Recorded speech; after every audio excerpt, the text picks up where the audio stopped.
अस्सलाम वालेकुम। आजकल एग्ज़ाम का सीज़न है, हर तरफ बच्चे पढ़ते हुए मेहनत करते हुए नज़र आ रहे होते हैं। मेरा नाम साकिब है और मैं टीचिंग के शोबे से वाबस्ता हूँ बहुत सारे सालों से, और मैंने अपने तजुर्बे से कुछ ऐसी चीज़ें सीखी हैं और बच्चों को सिखाई हैं जो एग्ज़ाम से कुछ दिनों पहले, कुछ देर पहले, एग्ज़ाम के दौरान और एग्ज़ाम के बाद अगर बच्चे ठीक से कर लें तो उन्हें अपने रिज़ल्ट को इम्प्रूव करने में हेल्प होती है। तो मैंने सोचा कि मैं ये इस वीडियो के ज़रिए आप लोगों से भी वो चीज़ें शेयर कर लूँ। Okay, so without wasting time let me quickly start with exam से कुछ दिनों पहले कुछ छोटी छोटी गलतियां हैं जो बच्चे करते हैं। नंबर 1, बच्चे की कोशिश ये होती है कि एग्ज़ाम से कुछ दिनों पहले वो सब कुछ पूरा सिलेबस याद कर ले। अब किसी का 30%, 40%, 50% डिपेंडिंग ऑन आपने पूरा साल कैसा पढ़ा है वो काम रहता है। तो एक दिन में, 2 दिन में, 4 दिन में, 5 दिन के अंदर आप उसको पूरा अच्छे तरीके से याद कर लें, ये प्रैक्टिकली तो 100% पॉसिबल नहीं है। हाँ, कुछ लोगों की कैपेसिटी दूसरों से बेहतर होती है, कुछ लोग उतने ही टाइम में ज़्यादा बेहतर चीज़ें कर लेते हैं, ज़्यादा याद कर लेते हैं। लेकिन आप कितना काम रह गया है उसको कवर करना तो इम्पॉर्टेंट है, बट उससे पहले एक और चीज़ बहुत इंपॉर्टेंट है जो कॉमन गलती बच्चे करते हैं, वो ये कि जो चीज़ें, जो टॉपिक्स उन्होंने पहले पढ़े हुए हैं, याद किए हुए हैं, उन्हें रिवाइज करें, उनका रिवीजन करके उनको पक्का कर लें। क्योंकि बहुत सारे बच्चों का ऐसा लगता है यार ये टॉपिक तो मुझे आते हैं, लेकिन आप एग्जाम से पहले जब उनको रिकॉल करने की कोशिश करेंगे, क्वेश्चन सॉल्व करने की कोशिश करेंगे, आप एकदम ऑब्जर्व करेंगे कि आप तो रिकॉल ही नहीं कर पा रहे, आप तो भूल गए हैं। ऐसा होता है। लेकिन अगर आप उनका रिवीजन कर लेंगे तो वो आपकी लॉन्ग टर्म मेमोरी में चले जाएंगे, आप उसको आसानी से रिकॉल कर पाएंगे पेपर में। तो जो चीज़ पहले से आती है, मेरा सजेशन है नंबर 1, आप उसे रीइंफोर्स करके, पक्का करके उसको साइड पे कर दें। फिर जितना भी रिमेनिंग चीज़ है आप उसके पीछे लग जाएं और उसको याद कर लें। नंबर 2, हमारे यहाँ एक रिवाज है ग्रुप स्टडी का। देखिए, ग्रुप स्टडी से मुझे कोई फंडामेंटली एतराज़ नहीं है एज फार एज वो अफेक्टिव हो। अनफॉर्चुनेटली हमारे यहाँ जो ग्रुप स्टडी होती है ना, वो ग्रुप तफरी बन जाती है।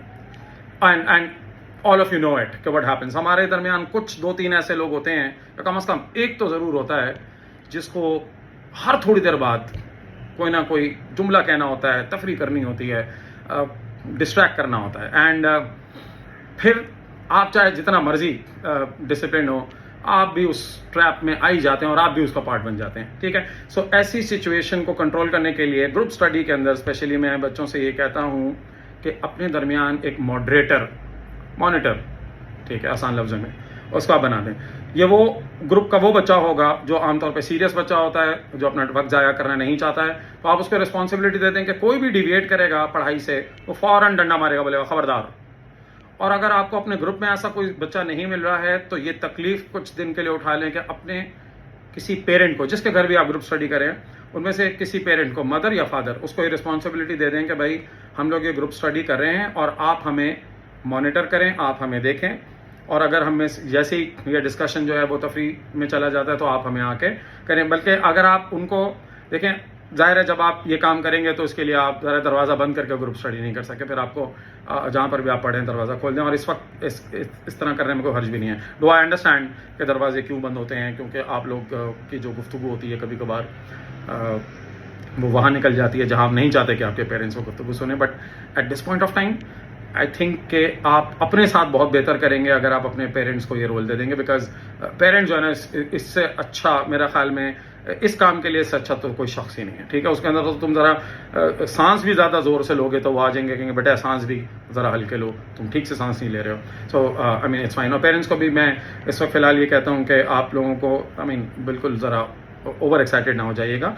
बस ये है कि उनको मॉनिटर कीजिएगा कि वो पढ़ाई ठीक से कर रहे हों। ओके, थर्ड थिंग, देखिए हम लोग आम तौर पे पेपर से पहले मॉक एक्सरसाइज नहीं करते हैं। देखिए पेपर में, अभी मैं थोड़ा आगे जाके वो बात करूंगा, पेपर में कुछ ऐसी चीज़ें होती हैं जो आप लोगों को रिक्वायर्ड होती हैं करना, लेकिन उसकी प्रैक्टिस पेपर से पहले होगी। तो ये समझो एक मैंडेटरी है, हर बच्चे के लिए लाजमी है कि पेपर से पहले वो एक्चुअल जो पेपर आना है उसका आइडेंटिकल पेपर, यानी जाहिर है जिसको आमतौर पर पास पेपर्स कहते हैं हम लोग, उसका पूरा आपने स्टॉप वॉच रखी आपने एक पास पेपर उठाया, जितना टाइम एग्ज़ाम के अंदर होगा आप उतना ही टाइम लगा के उस पेपर को सॉल्व करेंगे, और ऐसा बार बार करेंगे ताकि आपको रियल पेपर की मॉक प्रैक्टिस हो, आपको एक रियल पेपर की फील आए। आइडियली तो मैं ये कहता हूँ कि अगर आपका स्कूल या कॉलेज जिससे आपने तैयारी की है, पढ़ा है, अगर आपको वो अलाउ करता है तो आप स्कूल या कॉलेज में जाके ये एक्टिविटी करें, लेकिन करनी सब ने है, चाहे आप घर पे करें या आप करें, उसी तरह की आइडेंटिकल कोशिश करें, कुर्सी पे पेपर सॉल्व करें जो एग्जामिनेशन हॉल में आपको मिलेगी। बिल्कुल अकेले अपने कमरे में अकेले या आप 2-4 दोस्त मिलके भी एक्सरसाइज कर सकते हैं, लेकिन घड़ी रख के करेंगे आप लोग। और इससे फ़ायदा ये होगा कि आप जब एग्ज़ाम में पेपर कर रहे होंगे तो आप लोग उतना प्रेशर में नहीं आएंगे, आप उतना ज़्यादा उसको फील नहीं करेंगे, क्योंकि आप उसकी प्रैक्टिस पहले से कर चुके होंगे। तो अक्सर बच्चे कहते हैं सर जो पेपर की एंजाइटी होती है उसको कंट्रोल करने का क्या तरीका है? तो बच्चों उसको कंट्रोल करने का एक ये सबसे अच्छा और सबसे इम्पॉर्टेंट तरीका है कि आप पास पेपर्स ज़्यादा से ज़्यादा बिल्कुल उतने ही टाइम में जितना टाइम आपको एग्जाम में मिलेगा रख के करें, ठीक है? ये तो फ़र्ज़ है, ये तो मस्ट है, ये आपने करना ही करना है, ठीक है? नेगेटिव लोगों से बातचीत ना करें, स्पेशली ऐसे लोगों से दूर रहें जो आमतौर पे ये जुमले बोलते हैं, यार अच्छा उनकी जैसी मर्जी तैयारी हो, उन्होंने ये जुमले बोलने ही बोलने होते हैं, ठीक है? क्या है, यार मैं तो फेल हो जाऊंगा, मैं फेल हो जाऊंगा, तुम भी फेल हो जाओगे मेरे साथ साथ, हम दोनों ही बर्बाद हो जाएंगे, और they are just negative, you can not do much about it because that's who they are. तो मैं कहता हूँ कि ऐसे लोगों से आप जो है वो कोशिश करें कि एग्ज़ाम के करीब जो है वो कांटेक्ट या अपना राब्ता बंद कर दें, पॉजिटिव लोगों से बात करें। पेरेंट्स से भी मैं रिक्वेस्ट करूंगा, आमतौर पर हमारे यहाँ पेरेंट बहुत इमोशनली इन्वॉल्व होते हैं बच्चों के पेपर के दौरान, और अक्सर उनके मुंह से नादानिस्ता तौर पे इस तरह के जुमले निकलते हैं कि देखा ना अभी जो तुम्हारा हशर हो रहा है, अगर तुम पहले पढ़ लेते, पूरा साल पढ़ लेते जब हम तुम्हें कहते थे, तो इस वक्त ये असर ना होता। देखिए ये वो वक्त नहीं है जब आप इस तरह के जुमले बोले। Just encourage them, facilitate them, help them कि वो इस वक्त जितना मैक्सिमम अच्छे तरीके से पढ़ सकें वो पढ़ लें, ठीक है? ये आपको फिर आपने पहले भी बहुत किया और भी वक्त मिल जाएगा, करना चाहिए या नहीं करना चाहिए एक अलग बहस है, इससे फिर इंशाल्लाह किसी दिन बात करेंगे, लेकिन फिलहाल तो ये बिल्कुल भी नहीं करना है आपको। पेपर से पहले कुछ लोग आपको ये सजेस्ट करेंगे कॉफ़ी पियो या ये पी लो, कंसंट्रेशन में हेल्प होती है, या ये खा लो। यार देखें मैं बड़ी सिंपल सी आपसे बात करता हूँ, जैसे आपकी नॉर्मली रूटीन थी, डाइट थी, प्लीज़ वैसे ही रखें, अननेसेसरी चीज़ें नहीं ट्राई करें। मेरे एक स्टूडेंट थी और उसने मुझे बताया कि सर मुझे मेरे दोस्त ने कहा कि आप कॉफ़ी अगर पी के पेपर देने जाएं तो जो है वो आपका कंसंट्रेशन बड़ी अच्छी हो जाती है, you can recall things easily, you know and stuff. And उस बच्ची ने कॉफ़ी पी ली सुबह और the stomach reacted in a particular way and वो बेचारी पेपर ही नहीं कर पाई ठीक से, ठीक है? सो इस तरह की नई चीज़ें ट्राई करने की ज़रूरत नहीं है, be the way you are, जैसे आप रोज़ नाश्ता करते थे, खाना खाते थे, जो आपकी रूटीन थी बिल्कुल वैसे ही अपनी डाइट को रखें, कोई अननेसेसरी चीज़ें खाने पीने की ज़रूरत नहीं है। स्टे हाइड्रेटेड, पानी जो है वो पिएं, आई मीन इतना पानी ना पिएं कि फिर पेपर के दौरान आपको बार बार वॉशरूम की याद आए, आप बस प्रॉपर्ली हाइड्रेटेड रहें, बिल्कुल प्यासे ना जाएं आप। जब आप पेपर से पहले, कुछ लोग बहुत एंशियस हो जाते हैं, उनको मैंने देखा है कि पसीना आने लगता है, वो बिल्कुल टेंस हो जाते हैं, और मैंने बहुत सारे ऐसे स्टूडेंट देखे हैं जो बहुत अच्छे होते हैं, एकेडमिक्स उनकी ज़बरदस्त होती है, but just because they can not control their anxiety वो बहुत उनका रिजल्ट अफेक्ट होता है। सो देखिए इसके कुछ लॉन्ग टर्म सोल्यूशन हैं ज़ाहिर है और कुछ शॉर्ट टर्म है। लॉन्ग टर्म का तो इस वक्त नहीं है, बट शॉर्ट टर्म में आप कुछ ऐसी फंडामेंटल चीज़ें कर सकते हैं जो आपको हेल्प करेंगी। Like for example deep breathing. हम आमतौर पे ना इस तरह की चीज़ों पे कोई ज़्यादा ध्यान देते नहीं हैं, लेकिन आप यकीन करें ये चीज़ें आपको हेल्प करती हैं। तो पेपर से पहले ज़रा डीप ब्रीथ करें, एक्सेल इनहेल एक्सेल करें, ऑक्सीजन सप्लाई करें अपनी बॉडी को, अपने ब्रेन को, अपने नर्व्स को सेटल करें, वो नर्व्स को सेटल करने में हेल्प करता है।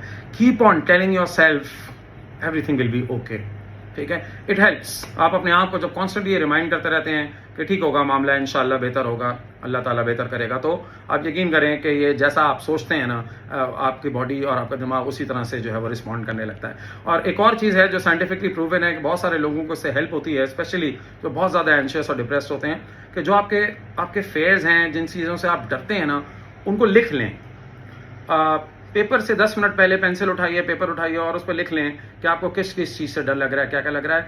ये एक तरीके से लेट आउट होता है आपके इमोशंस का, ठीक है? ये आपके दिमाग से बाहर निकालने में आपको हेल्प करता है।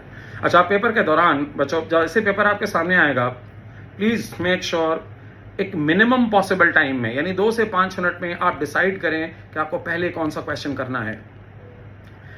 वो क्वेश्चन सबसे पहले करें जिसमें आप सबसे ज़्यादा कॉन्फिडेंट है, जो आपको सबसे अच्छे तरीके से आता है, क्योंकि जब आप ऐसे क्वेश्चन से स्टार्ट करते हैं जो आपको आता है, आपका कॉन्फिडेंस लेवल ऊपर चला जाता है, आपका ब्रेन रिलैक्स हो जाता है, आपका दिमाग जो है ना वो अच्छी तरीके से रिस्पॉन्ड करने लगता है। और फिर जब हम ऐसे सवालों पर जाते हैं जो हमें मुश्किल लगते हैं, since you are in a positive frame of mind, your mind is relaxed, your body is relaxed, then remember you will perform वो उस पर्टिकुलर क्वेश्चन में बेटर देन इन केस अगर तुम ऐसे क्वेश्चन से स्टार्ट कर दो जिससे तुम पहले ही सवाल के अंदर तुमने मुश्किल क्वेश्चन अटेम्प्ट किया, तुम्हें नहीं आ रहा, तुम एकदम प्रेशर में आ जाओगे, प्रेशर की वजह से तुम्हारा दिमाग बिल्कुल जो है वो चलना बंद हो जाएगा and you will lose your way. और जब आप मुश्किल क्वेश्चन से शुरू करते हैं जो आपको नहीं आता और आप उसको नहीं कर पाते, तो उसकी वजह से जो प्रेशर आप पे आता है उसकी वजह से वो क्वेश्चन जो हमें आते भी हैं हम वो भी ठीक से नहीं कर पाते, ठीक है। लेकिन इसको तुम्हें जल्दी डिसाइड करना है, ऐसा नहीं कि आपको 10-15 मिनट ले लें इस बात को डिसाइड करने में मुझे पहले कौन सा क्वेश्चन करना है और बाद में कौन सा क्वेश्चन करना है, ठीक है। सो ये this decision has to be taken in a minimum possible time. और इसकी प्रैक्टिस आप मॉक में करेंगे, जो मैंने आपसे कहा था आप पेपर से 1-2 दिन पहले घर पे बैठ के करेंगे, उसकी प्रैक्टिस आप वहां करेंगे।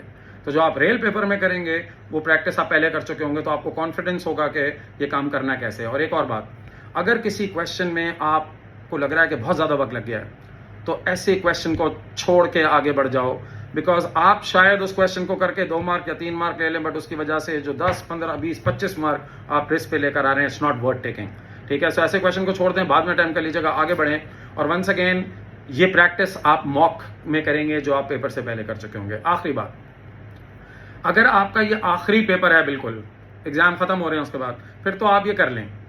लेकिन अगर इसके बाद भी आपके पेपर दे तो मैं एडवाइस नहीं करूंगा। वो क्या है कि पेपर करने के बाद हम डिस्कस करते हैं कि हमने कैसा किया, ये क्वेश्चन तुम्हारा क्या आंसर था, मेरा क्या आंसर था, और अगर हमारे दिए हुए आंसर जिसमें हमें लगता है कि हमने ठीक किया है लेकिन वो गलत निकल आते हैं, तो हम पे एकदम एक प्रेशर आता है, हम शॉक में चले जाते हैं, ठीक है। और इसकी वजह से आगे आने वाले पेपर्स इफेक्ट होते हैं। तो बच्चों, अब जो पेपर हो गया सो हो गया ना, अब आप उसका डिस्कशन करके अपने आगे वाले आने वाले पेपर्स को खराब मत करें, ठीक है। तो जो हो गया उसको आप भूल जाएं, आगे की तैयारी करें।